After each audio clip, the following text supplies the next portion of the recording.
Kisah penjaga kebun buah.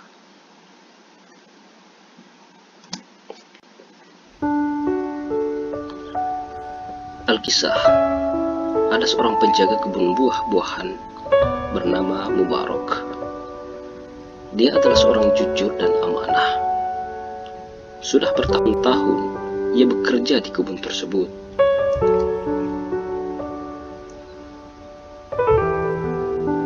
Suatu hari, majikannya sang pemilik kebun datang mengunjungi kebunnya. Ia sedang mengalami masalah yang pelik dan sulit untuk dicarikan jalan keluarnya. Putrinya yang sudah beranjak dewasa tumbuh menjadi seorang gadis yang cantik dan banyak pria yang ingin mempersuntingnya.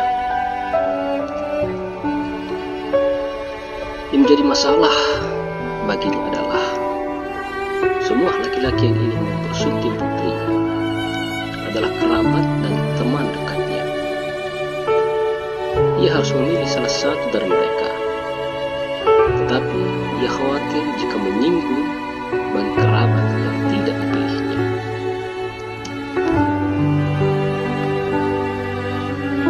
Sambil beristirahat dan menenangkan pikiran, ia mencoba mencicipi hasil kebunnya. Dipanggillah Mubarak, penjaga kebun. "Hai Mubarak, kemarilah. Tolong ambilkan saya buah yang manis," perintahnya. Dengan sigap Mubarak segera memetik buah-buahan yang diminta, kemudian diberikan kepada majikannya. Ketika buah tersebut dimakan sang majikan, ternyata rasanya masam sama sekali. Majikan Mubarak berkata, "Wahai Mubarak, buah ini sangat masam. Berikan saya buah yang manis," pinta sang majikan. Untuk kedua kalinya, buah yang diberikan Mubarak masih terasa masam. Sang majikan terheran-heran. Sudah sekian lama ia mempekerjakan Mubarak, tapi mengapa si penjaga kebun ini tidak mampu membedakan antara buah masam dan manis? Mungkin dia lupa, pikir sang majikan. Dimintanya Mubarak untuk memetikkan kembali buah yang manis. Namun hasilnya tetap sama.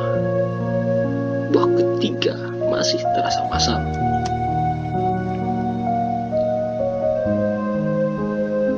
Rasa penasaran timbul dari sang majikan. Dipanggil Mubarak, "Bukankah engkau sudah lama bekerja di sini? Mengapa kamu tidak tahu buah yang manis dan yang masam?" tanya sang majikan.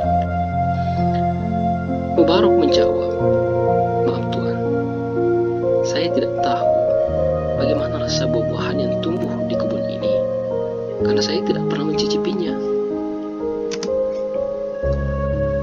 "Aneh, bukankah amat mudah bagimu untuk memetik buah-buahan di sini?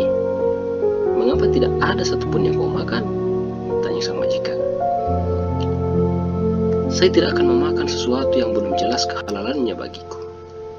Buah-buahan itu bukan milikku, jadi aku tidak berhak untuk memakannya sebelum memperoleh izin dari pemiliknya," terang Mubarak.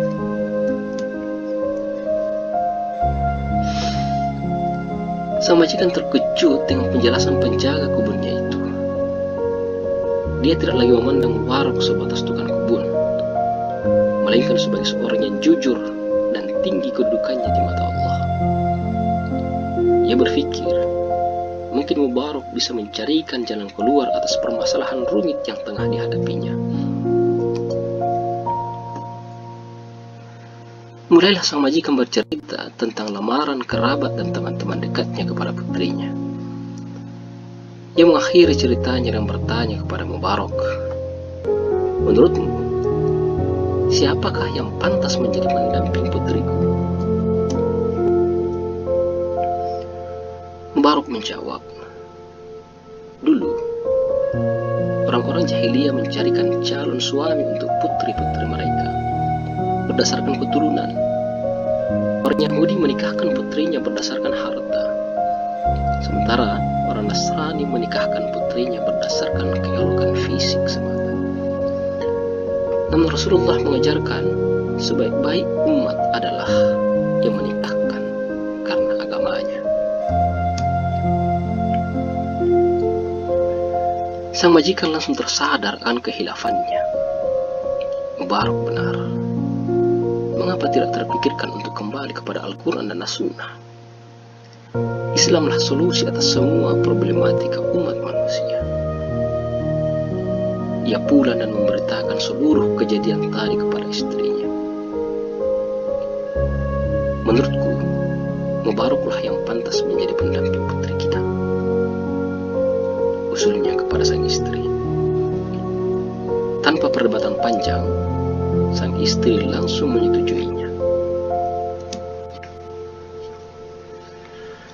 Pernikahan bahagia pun dilangsungkan, dan dari keduanya lahirlah seorang anak bernama Abdullah bin Mubarak.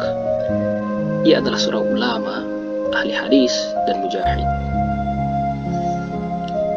Dari kisah ini dapat kita ambil sebuah hikmah bahwa pernikahan yang dirahmati oleh Allah dari dua insan yang taat beribadah akan diberikan keturunan yang mulia dengan senantiasa menjaga diri dari hal-hal yang